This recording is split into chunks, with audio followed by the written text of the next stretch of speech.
Welcome back to Renegade Reviews. Renegade here. Today we're going to take a look at X-Men Origins Wolverine's Iceman action figure.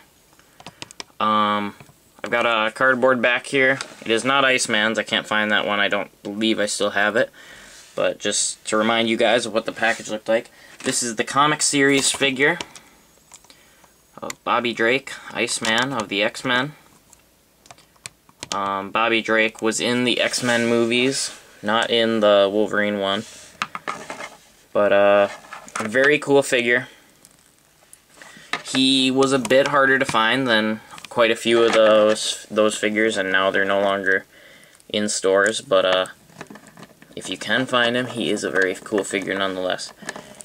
One thing right off the bat about him, he stands a bit shorter than most of your 3 3/4 inch figures. This is where he comes up to on Nightcrawler, as an example. It works to some extent because originally Bobby Drake was the youngest of the X-Men. He was 14, when the rest of them were in their upper teens. But for the older version of Bobby Drake, it's not the greatest. However, you crouch him down, do whatever with him, have him ice sliding above a display, it still works. And this guy is great for displaying. Just to show you guys, when you shine a light on him, or through him, I don't know how well the camera will pick it up, that's pretty good. You know, you can really see he looks like ice when the light really hits him, and it'd be easier to do, you know, for a display than it is to just show you in this. But, you can see that, how the light will hit him in some spots and make him really look like ice, which is very cool. He's a very cool figure in that sense. He comes with one accessory, his ice board. It's got 2 pegs for him. He's got peg holes in his feet. He fits on there pretty well. The legs, one leg on mine is very loose, and it was like that when I opened it. Other than that, I don't really have complaints with the figure. He has white eyes. It's the only other coloring on him. And the figure is see-through, so you can see like the different joints and stuff, but they did them in ways that it doesn't take away from the illusion of the figure being, you know, Bobby Drake. So that's good. And you can have him icing his board while he's icing something else or whatever. And I've seen all sorts of tricks for making ice for Bobby Drake in displays with Saran wrap and, you know, whatever else, to putting actual ice cubes in displays. He moves very well. He's got 2 open hands. So you're basically making ice the whole time. That's what you're going to do with him.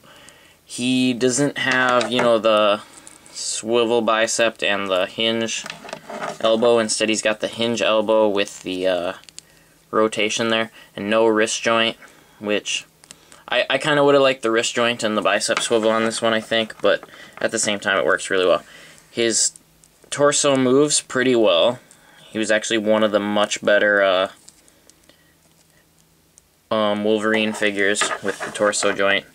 And legs move well and everything. I mean, he's a good, very solid figure. Articulation-wise, you can pretty much get him in the pose you need to have him in. But, yeah, guys, Bobby Drake. Highly recommend this one. I don't own the MU Spider-Man 3-pack one. And I don't intend to get it. But, that one is like a more white look, but I think this one is better. He captures the more ice feel of Iceman, which he should obviously have. The only thing I'd put over on this one is if you want a taller Iceman that's gonna fit, then you probably should go for the other one. But as far as I'm concerned, guys, this is an excellent figure. Very happy with this as Bobby Drake. And he will stand up on this as a stand, too, once you get the balance figured out. But, yeah, guys. Bobby Drake, very cool figure. Highly recommended. Comic series Iceman. This is Renegade Reviews. Here's Renegade, signing off.